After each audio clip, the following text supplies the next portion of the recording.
I wanted to show you the difference, what happens. We were down in Florida, but we drove a Volt with a V, 4,000 miles, and glad we have that part of an electric vehicle for the range and not having any range anxiety. But I let this the Bolt here set for about 17 days. I had it charged up to 135 miles at 86% charge, which is the hilltop mode. It charges between 86 and 87. And it is, I have a GE level 2 charger, and that'll put out 30 amps, 240 volts, which is about 7,600 watts. My solar panels right now, being that it's, what is it today, the 10th of February, is putting out about 5,000 watts. And it usually puts out about 6,000 as the sun gets a little higher, because we're at 49 degrees latitude here. So the sun's kind of down there a little bit. And from about 10 to 2, maybe a little longer, you're going to be putting out 5,000 watts. After that, it's going to greatly diminish as the sun starts going down. So then this takes 7,600 watts to charge. So this summer, I'm going to add another 6,000 watts to my solar panel, so I can, since I noticed that I have two electric cars, a Volt and this Bolt that you're watching right now, it takes a lot more electricity to than I normally would use. But I'm going to be going away for 4.5 months until the end of June, so there won't be very many updates on my electric cars.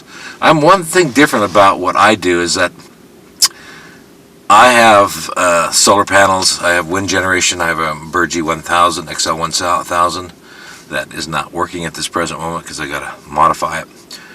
But I believe in solar energy. I believe in electric cars. And on my trip, we went 4,000 miles. We went down to Tampa. I saw one electric car, and it was a Volt, just like we were driving. It passed me up, and we were on the freeways almost 99% of the time.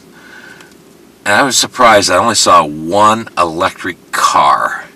Now, hybrids, of course, but as far as a plug-in extended range hybrid like the Volt, I only saw one. Of course, I saw the Priuses and those type of vehicles. I really don't count those as electric cars. But anyway, I just wanted to say that we lost, it was 135, I think, 132, so almost 45 miles of range, 46 miles of range by just letting the car sit here.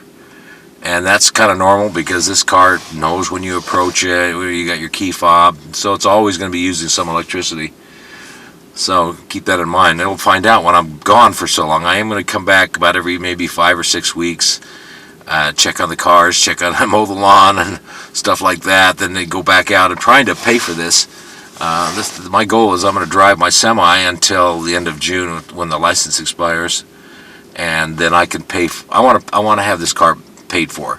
This car cost me $37,049, something like that, when I left the dealer, and because I bought it in Utah, I didn't have to pay tax. And when you got back here, you only had to add a couple $1,000s onto that. When you license the vehicle, you got to pay your tax and your property tax and licensing fees and that stuff.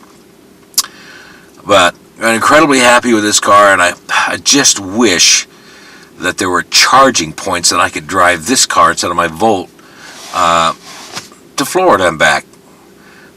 We stopped at motels like Quality Inn, and they let me use their 110 volts, so I kind of tried to top up the Volt every night we stopped. But what level 2 chargers are there?